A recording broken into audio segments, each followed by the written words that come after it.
Welcome, dear friends. Here we are with another study of the Spiritist magazine. What a pleasure and an honor to be here with you today. Every week, every Tuesday at 8 p.m. Eastern Standard Time, we are together studying one of the articles of the Spiritist magazine. May I remind you to visit spiritistmagazine.org to download the app, to order a physical copy of the magazine, to download the PDF version of the magazine. So many blessed ways for us to take advantage of the beautiful teachings that the magazine has to offer. Today, we'll be discussing one article titled Prodigies by the Spirit Humberto de Campos through Francisco Candido Xavier, who is the medium. And this is from the latest issue of the Spiritist magazine, which is issue 67. And issue 67 is all dedicated about bringing Jesus back to Spiritism. The message of Christ is intertwined with us and our purpose as the disseminators of the promised consoler on the earth. Dear friends, this is what the magazine looks like if you're watching this on YouTube.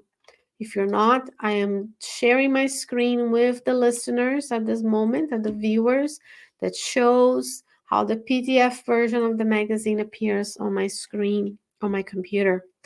On the left-hand side, you can see the many different thumbnails that you can easily navigate through to find the article you're looking for. We have also a couple of teasers for families. We have articles on this our Spiritist doctrine regarding Jesus, Spiritist conduct.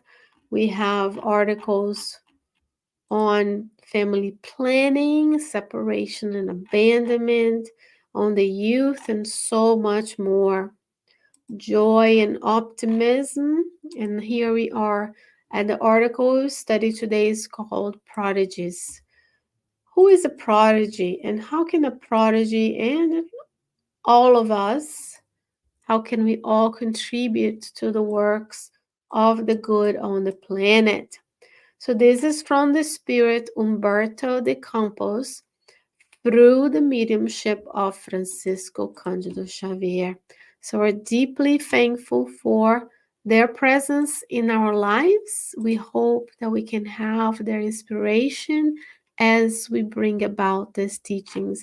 This article is a little bit longer than what we normally do, but not by much. So I will be doing more of an overview so that we can spend the time discussing how this teachings can apply to our lives. Yes, friends, it's all about application, studying and applying. This is from the book Luz Acima, and there's a whole playlist that our dear Vanessa Saloni has done at Kardec Radio. It is under the playlist 40 Nights with the Promised Consoler. The book is, this message can be found in the compilation book, No Roteiro de Jesus, and the playlist is 40 Nights of the Promised Consoler. The book is not yet in English, but it's been translated and discussed, and that's how we know the pearls and the first knowledge of these most important teachings in this English language come to you courtesy of the Spiritist magazine. So in this chapter of the book, we have Jesus, Andrew, which is Simon Peter's brother.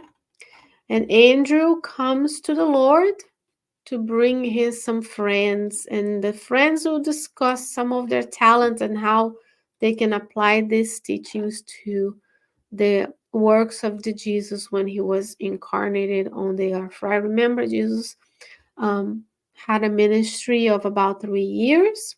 He was crucified on the year 33, but he was about 38, 39 years of age by then because he was born before the year 0. A little bit miscalculation there in the history of time, but it's not, the details don't matter for us as much as we know that when Jesus was here, He was constantly working towards the good. So Jesus spent a lot of time on Peter's residence, and I'll read parts of the article for us to discuss. The message is, it is said that Andrew, the helpful disciple, observed the Lord in search of collaborators for the ministry of salvation. First pause. Do you know Jesus is in search of collaborators? And you ask me, but Shane, he is the Christ himself, the superior spirit that planned the earth. Why would he be searching for collaborators? You, dear friend, are right now being asked by Jesus to collaborate in disseminating the good news. How do we know that? This book is telling us that the Lord was in search of collaborators. So he's constantly calling us, and then it's up to us to open our minds to see how we can collaborate in his ministry of salvation. In the book Evolution into Worlds, there's a playlist on Kardec Radio where I participated as well. We have the description that we are collaborators, we're co-creators of God. Jesus is a co-creator in the greater plane, and we, you and I, are collaborators in the lesser plane. The book is by the Spirit André Luiz. Then Andrew is looking and seeing that Jesus asks, searching for collaborators, because we are here to fulfill the law of society. It's not the law of isolation, it's the law of society. So if Jesus needed collaborators, you and I need collaborators in the world.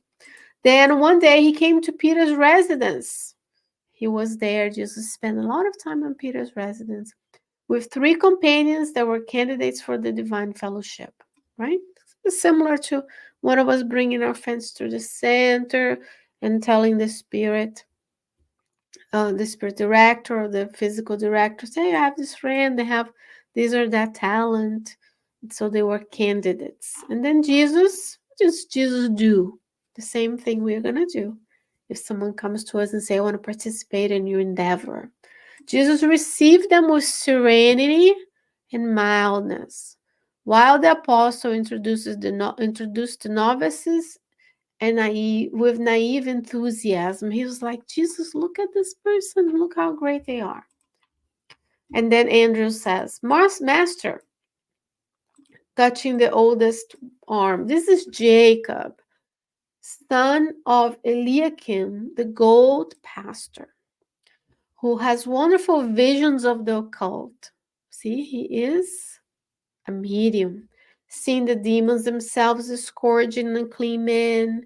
When he visited Jerusalem last, he saw flames of celestial fire on the loaves of proposition, right? Those loaves of bread used at the temple.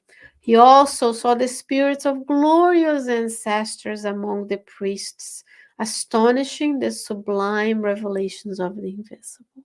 Imagine you go around and you see spirits, and you see the good spirits, spirits of glorious ancestors amongst the priests.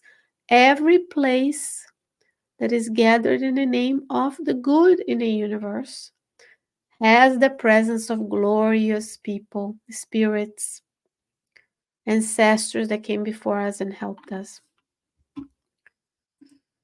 Before the expectation of the divine friend, the apprentice accentuated. He said, he seems to be an excellent companion. Look, imagine if we had this medium who could see, clairvoyance.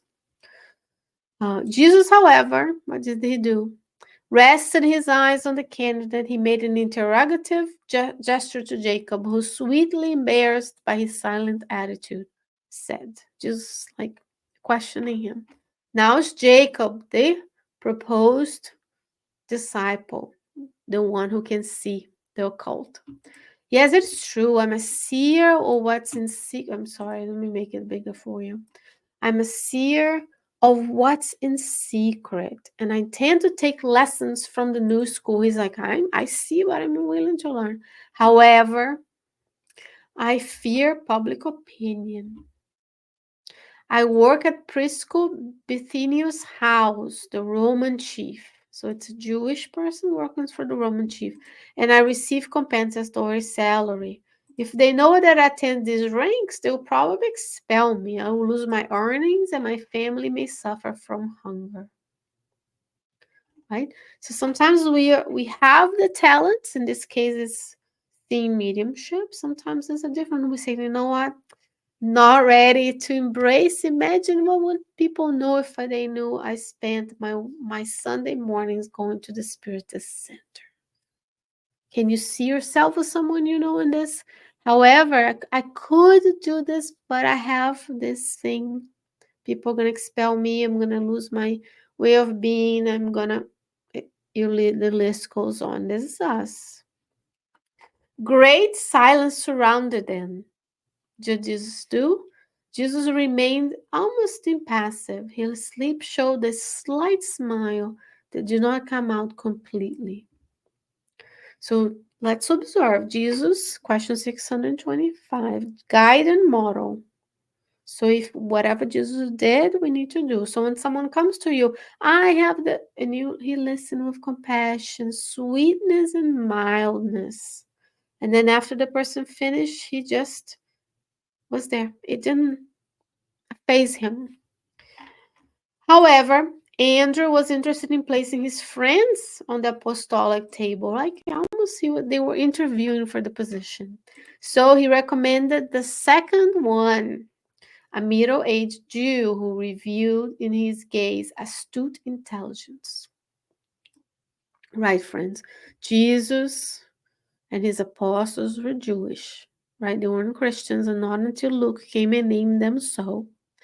And for a long time, it was an integration of Jewish people who were following the Messiah, the Messianic Jews that we call them today. They exist.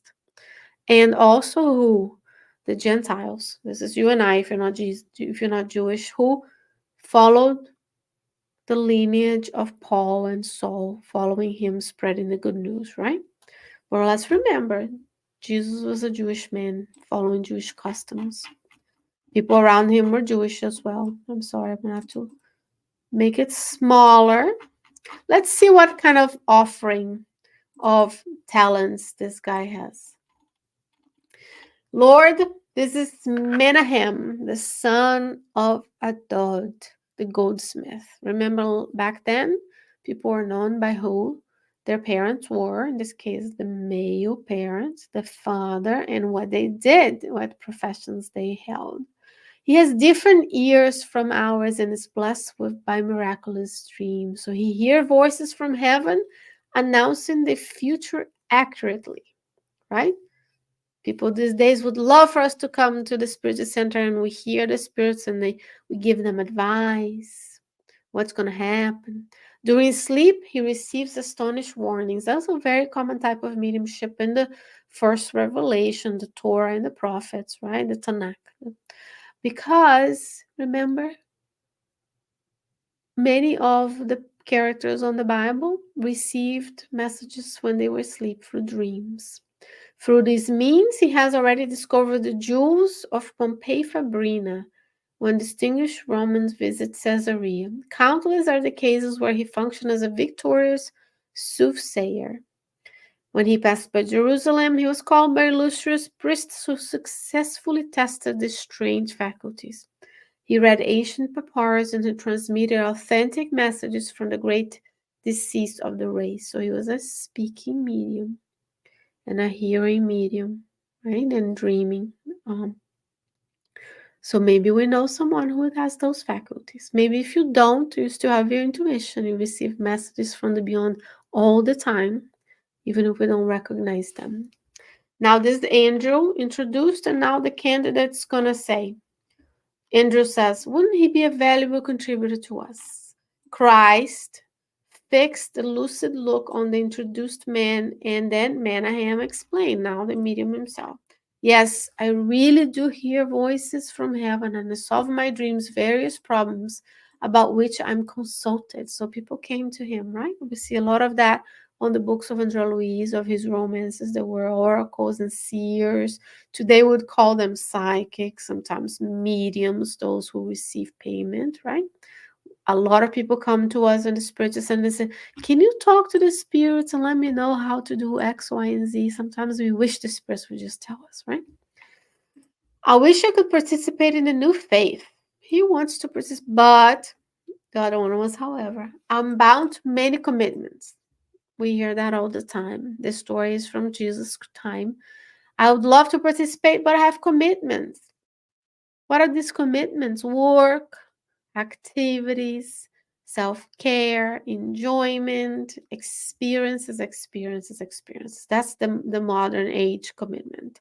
Oh, I cannot come to the center because I have to travel. I cannot because my child has swimming, because I want to go do X, Y, and Z. So he says, my father in law, Ephraim, the merchant of perfume, is rich. So he comes from a wealthy family. And is about to rest with those who have descended to rest, meaning he's about to discarnate. I'm the heir of his great fortune. Of course, the fortune doesn't go to his wife, it goes to him, but that's the custom of the time. We have to understand the context where Jesus spoke and lived, so we understand the passages, right? I am heir of his great fortune, and I know that he will be scandalized by my adherence to the renewing belief. Thus, considering I must be cautious, I cannot lose the great legacy. How many people say I cannot be a spiritist, I cannot translate, I cannot do a message, I cannot, because I need to work, I bought a bigger house, I want a promotion, and then we're seeking physical rewards. Identify the strangeness that it caused, he hastened to reinforce. So he's explaining. Even if I could get rid of such a precious good, I would have to take care of my wife and children. Right? We say that all the time. Oh, but I can't. I have to take them to the playground yet again, one more Sunday, a little party, a little activity, to the museum, to the trips, because we only live once and they're never going to be this young anymore. Instead of bringing them here to study, we take them elsewhere. And when life comes to show us the difficulties, the spiritual values are not there to see the base, and then we see youngsters of this generation, our generation, anxiety, depression, suicide on the rise because they don't have the solid touchstone of community, of religion, religare, right? Which is to get together, to intricately come together as a community, and to sacrifice and discipline, because it takes discipline. And life is not about us. So we need to learn from the young age how to deal with that. New silence waited on the domestic landscape where we are. Peter's house, Jesus is receiving Andrew and his three friends, or friend number 2. In front of the Messiah, so Jesus has been the Lord, Jesus has been the Christ, and now he's the Messiah. This is how the apostles and Humberto de Campos is describing Christ, who did not manifest in a direct sense. The diligent fisherman introduced the third friend. So Jesus stays silent and left the third person, third interviewee. Master, here we have Moab, the son of Joshua, the cultivator. He is a prodigy in the scriptures. He knows everything about the scriptures. Which scriptures, friend? The Torah, the Tanakh, the Torah and the prophets, right? Jesus, first, what we used to call Old Testament. All the scribes look upon him envious and spiteful. When you have a talent, people might look at you envious and spiteful. Since, because the scribes made their living scribing, copying, not everyone could read and write, and read, right? So there was specialized in copying, because also paper was, the skin of the animals or paper from papyrus was expensive, so it was an art form. Look upon him envious, since he is known for the gift of writing with incredible ease. So he was like psychographing, pretty much, concerning all matters of interest to the chosen people, to the people of Israel. Important men of Israel formulates to him several enigmas referring to the law of the prophets, and he solves them with absolute triumph. Sometimes he even writes in foreign languages. Some say that on him hovers the spirit of Jehovah. So he was psychographing and answering, right? Spirits were using his talents to write, and which they do to us as well. The apostle was silent. In a heavy atmosphere that settled in the room, the miraculous scribe Happened? What happened? Said, now third candidate. Moab is talking. Actually, I write in mysterious circumstances. A fire-like light descends from the firmament on my hands, and I filled in huge scrolls of instructions and descriptions that I myself cannot understand. Who also had that, friends? Our blessed Chico Xavier, the medium who psychographed the message I'm reading together with you. I propose to follow the principles of the celestial kingdom here in Galilee. So he's like, I would like to serve. But, however, again, I cannot commit myself too much. I can do a little bit. I'll come Sunday at the Spiritist Center. I'll surf, get my passes, and go home. Maybe I'll write a message. Maybe I'll donate. By the way, do, because Spiritist centers have costs. How many times have we said this? Oh, I want to do it, but I can only come Sunday, but not Saturday, not this day. We've heard it all, right? Or we've said it all.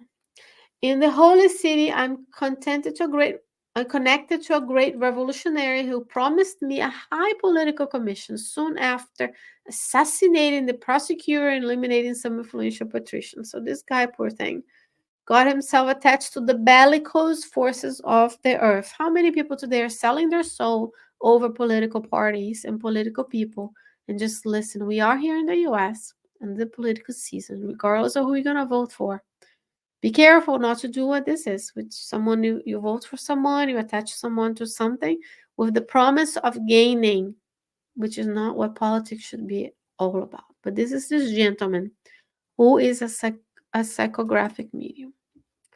I want to take advantage of my faculties in the restoration of our rights. So he thinks he's going to use the mediumistic writings to restore the rights of the people of Israel who are what? Under the oppression, under the command, or under the guidance and rule of the Roman Empire, right? After being under the guidance and command and oppression of many other tribes and kingdoms throughout the crescent sun area, right? So we have to look at in context of the peoples of Israel have been, the Jewish people have been under the command of other for a long time.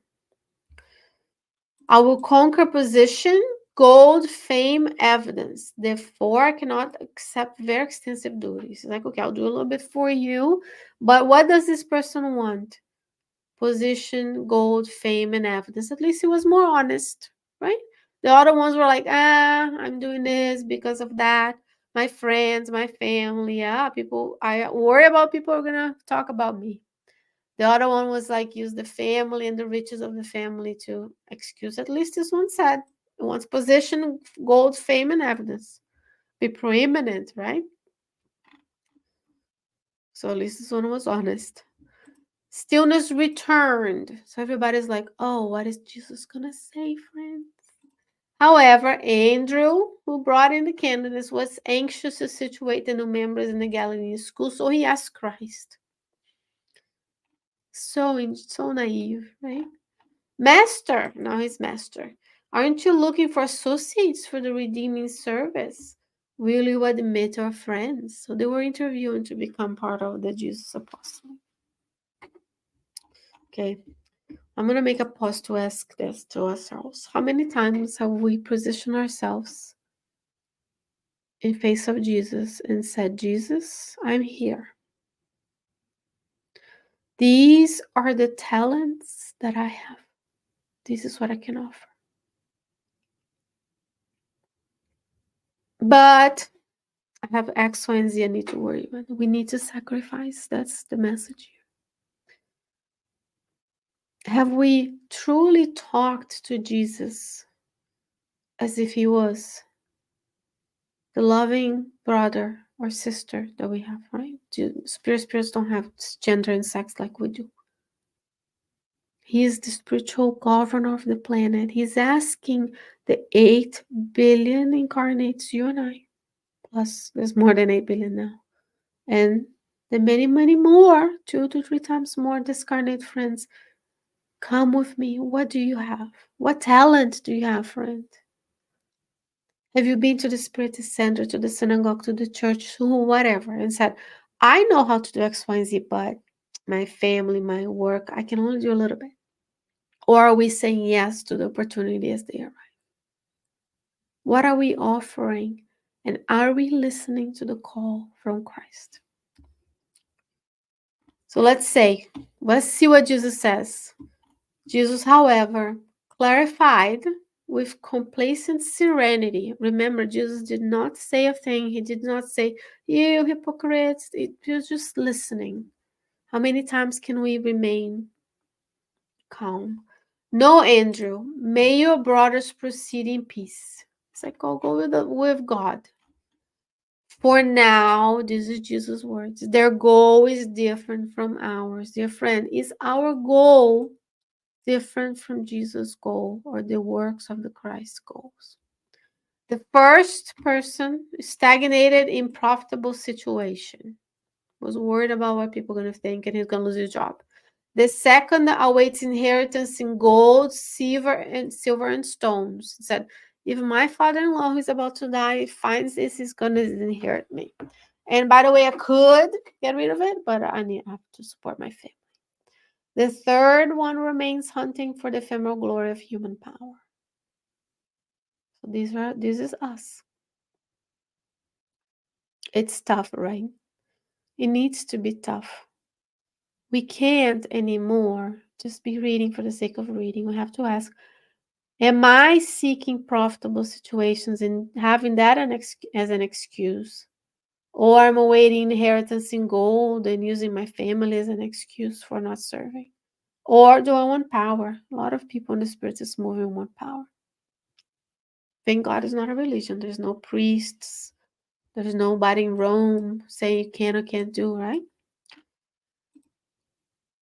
Lord, Peter said Peter's brother. That's Andrew, Simon Peter's brother. But we must remember that one of them sees, another hears, and the last one writes miraculously. So they're mediums. Are you a medium? What are you doing with a mediumship? Because mediumship, friends, is not just reading, writing, and hearing, seeing. We are all mediums, said who? Allan Kardec in the book Medium, the Medium's book. If you don't have ostensive mediumship, you don't see, hear, write, you have intuitive mediumship, right? Subliminal mediumship. Meaning, as you speak, the spirit mentors are there. If we calm ourselves, are serene, and we work in the good, they will whisper and say, why don't you say this? We don't even need to know they are there. They're so loving that they allow us to take credit for what we think it comes from us. When we are writing a post on social media, when we're sharing this, when we're liking, subscribing, is the Spirit saying, share this, it might help someone else. When we are working at home, when we're taking care of things at home, the spirits whisper to us. The good ones and the not so good ones. When we are doing work at work, imagine what would happen if we just stopped and prayed and breathed, meditated, that our work can serve the common good, not just me, mine, my profession, my house, my this, right? So Jesus finishes the interview and says, yes, the world will always have human prodigies, bearers of marvelous gifts that spoil them inadvertently. So what gifts do you have that are being spoiled right now? And don't feel offended, because I have them too. If we are still in the world of trials and expiations and we're not waking up tomorrow in Jupiter, we have gifts that we are spoiling. We're spoiling time, resources, opportunities for service. We all have done it. It's not about feeling guilty and going to confess somewhere. It's about facing the reality. In question 919, if you don't meditate on yourself, know thyself, and do the process of knowing what I already have to offer and what am I working towards, I can't use my gifts properly. However, above them, I'm looking for those who wish to work to fulfill our Father's will. This is Jesus' words.